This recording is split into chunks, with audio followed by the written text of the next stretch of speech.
the real thank you really is from me, so thanks, Len, for that. Firstly, I've just got off the plane and I suffer from jet lag, so if I start sounding Lebanese or I spill water and I start going a bit silly, I'm not drunk, I'm just jet lagged, all right? So I want to make that clear.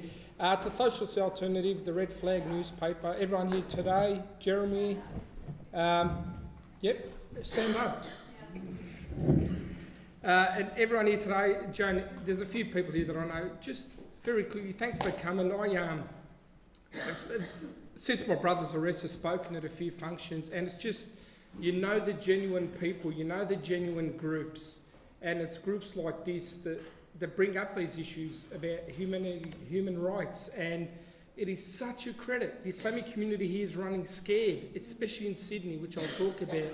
So to put your hand up and just to even discuss these issues and bring them up, I think is so important. So thank you so much for doing it on behalf of thousands and thousands of Muslims in the country. Thank you so much, because even the Islamic Council and a lot of sheikhs and that just hit the ground running, don't want to know about any issues, any conflicts or otherwise. So thank you so much for listening. I'll only be about 15 minutes. I think there's question times at the end, is that right, Wayne? No worries. So just before I start, I've got one of my younger brothers here. Without going into specifics, he's had a very difficult life, and for him to come today almost brings a tear to my eye. Aaron just sitting behind this young man ahead of me. So Aaron, thanks for coming, mate. I really appreciate it. Good on you.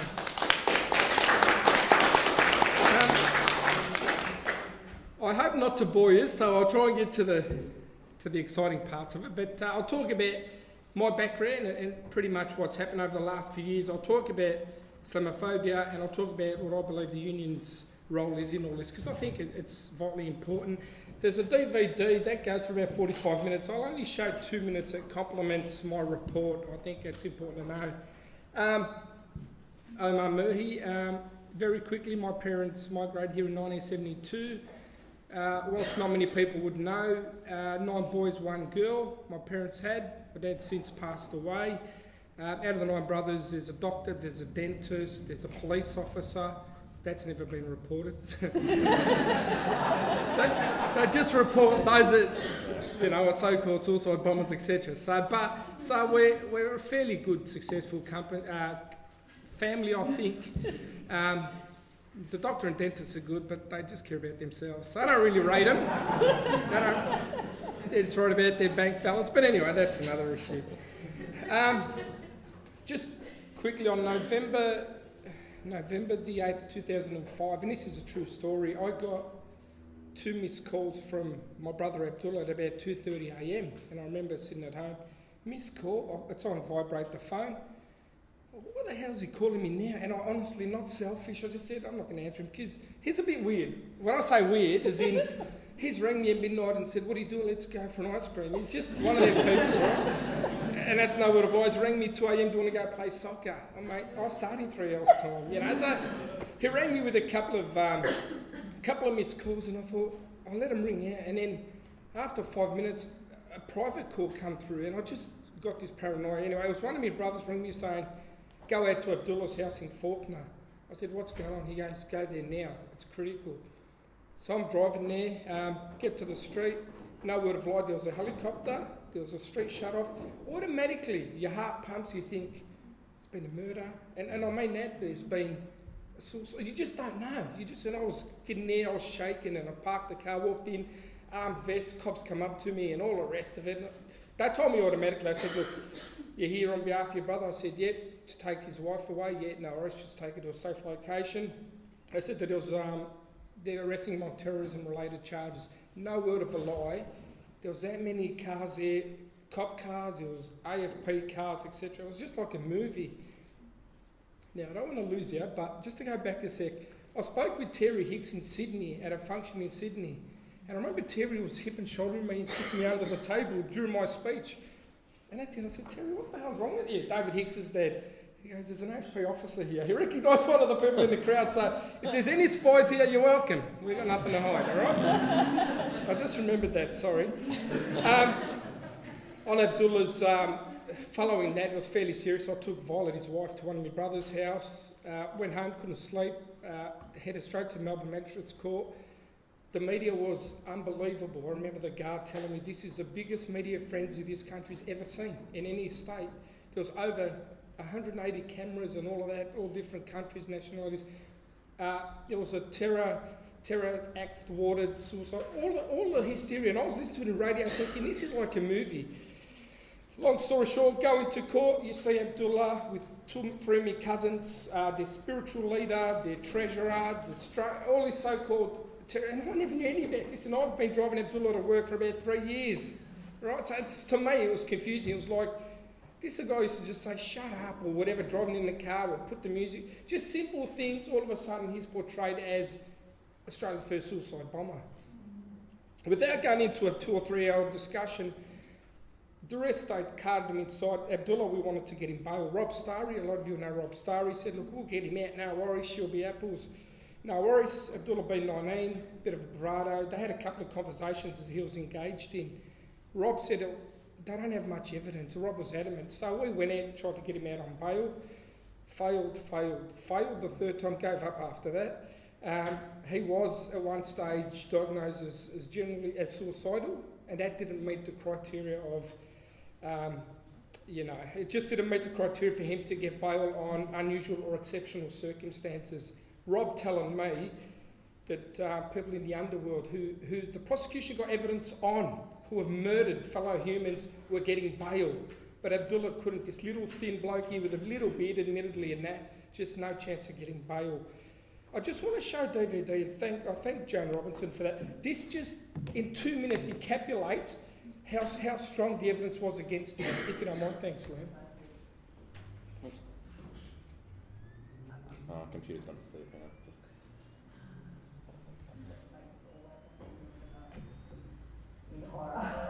Because no one wants to see people for that. Abdulla has been combing through the police surveillance tapes, and his search has finally paid off.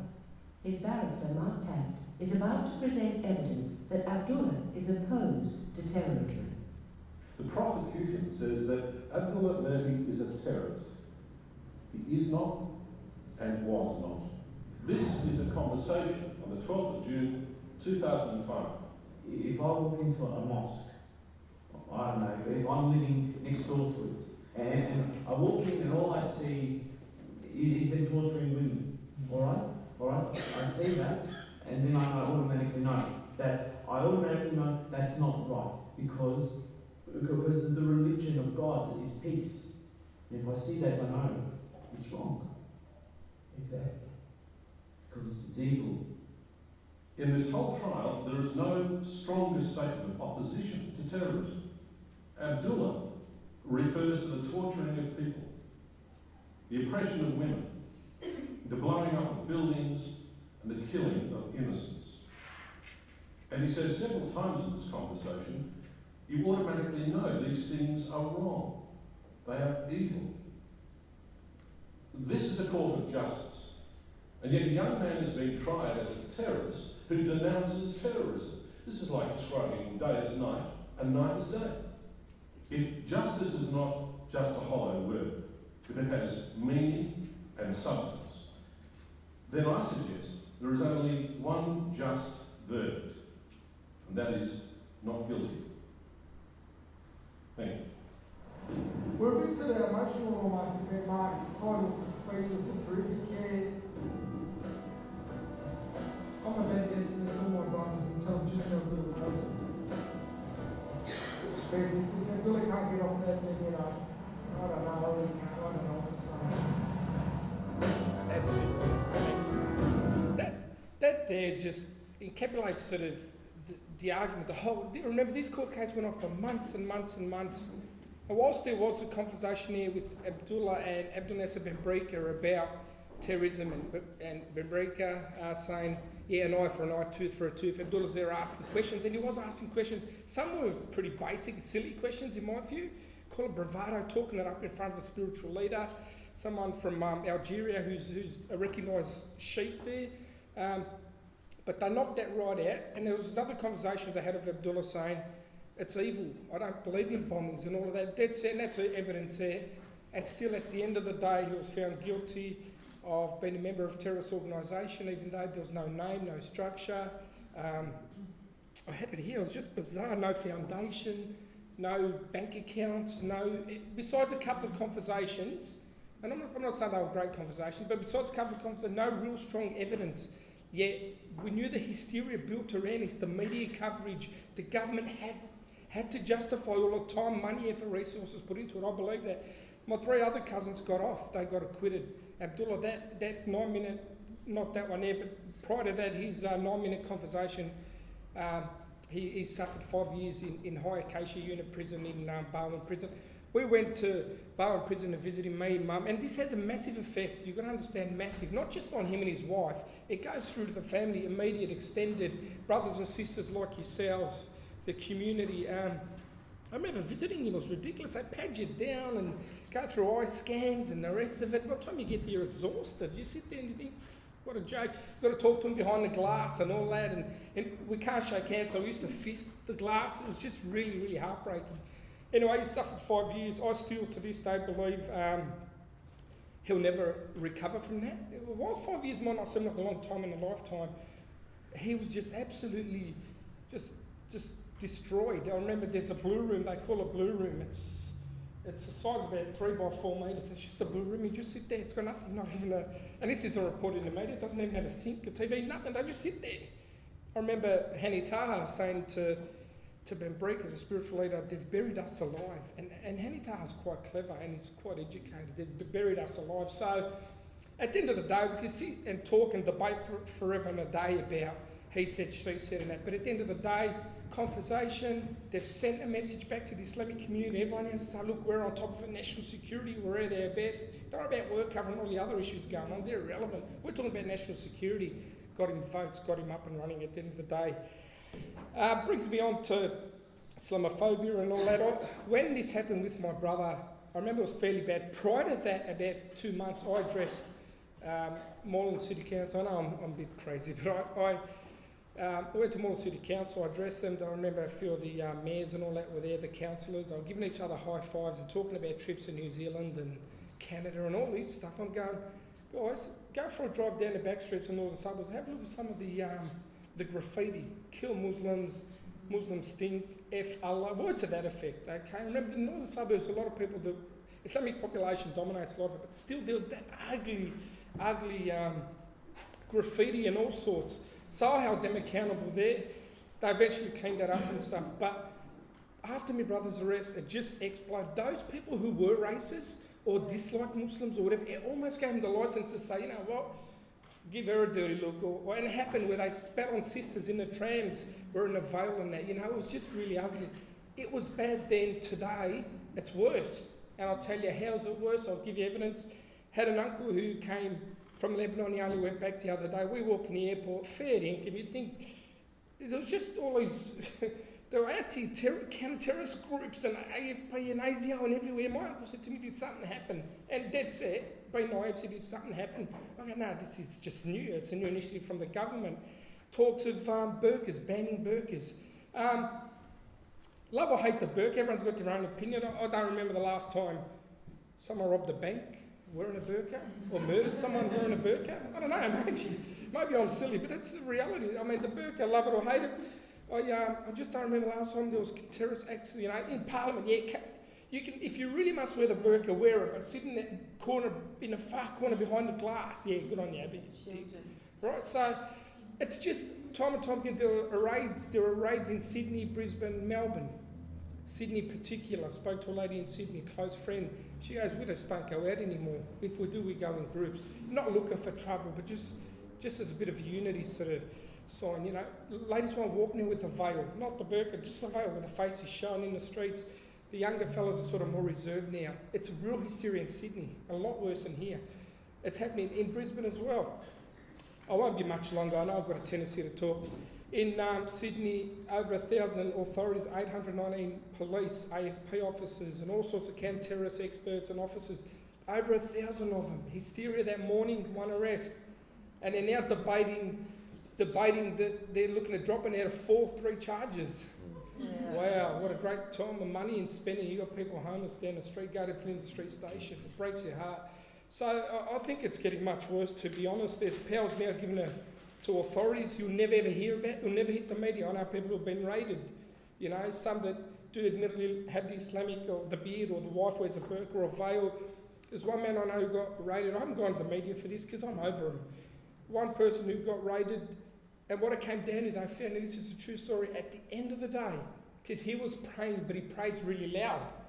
Like Allahu Akbar, he'll say Allahu Akbar, and does he pray? His neighbours all, he's a terrorist, he got raided.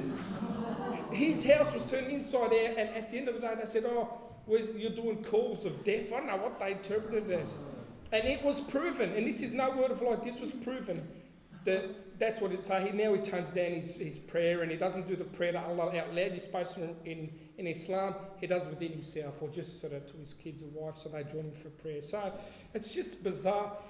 We had the bad work choices back then, and that's when I did the raid on my brother and cousins and others. They now the budget, that's backfired in Tony Abbott's face big time. That is bad. And as the apprentice officer, I'll talk about the tool for your trade allowance they've ripped out, they've ripped the tape system out. But you know what, let's talk about national security. Let's do these organised raids and put us back on the map. Look how good we are with our national security. They're giving false, inaccurate sort of, I guess, to the community, just give them false beliefs to say, listen, okay, the budget's not going the best, we're not the best hockey and that, it's not going that well, but you know what? We're the best. When it comes to national security, we're top of the range, Don't worry about everything. It's a bluff. A lot of it's just camouflage into covering Abbott and the government's, dirty work behind the scenes. Moving on, I won't be much longer. You've got a much better and more important speaker than me coming up. Fighting racism is union business? Absolutely. There's duty of care for the union movement. Some are well-funded, resource to stand up and assist. I've been to rallies that have nothing to do with EBAs or health and safety or wages and conditions. They are about human rights, global warming, the gay and lesbian. All that. I've been at a number of them. There's a duty of care for the union movement to be proactive. They've got numbers. They're well-resourced to do that. I've had a chat to State Council, the ETU, and they're keen in an immediate future to play a proactive role in that. And other unions have got to do that. Some unions just talk about improving working lives, some of them with a bigger picture, improving human lives, and I think that's where that lies. Just in finishing, like I said, if there's any questions later, I know I rushed it a bit, I am jet lagged, I'm not making that as an excuse. If there is questions at the end, ask away. I just want to give you an overview of my brother's arrests, the hysteria then, the hysteria now, the agendas behind the scenes. You introduced work choices, we introduced a budget which backfired. How else can we try and win the general community over the Australian population? I'm certainly not clever or smart or whatever, but I just see through a lot of that, and it's just so sad what's happening. Not all Muslims are perfect. You'll get good, bad in all religions, but the majority of the Islamic women that I see wear the veil or burqas are pretty harmless, I think, anyway. Just in finishing, look, I'd say thanks for having me. I'm absolutely rapt to come here and talk to people like yourselves, just genuine, honest human beings. And engagement, not hysteria, is the way forward. So thanks for listening to me.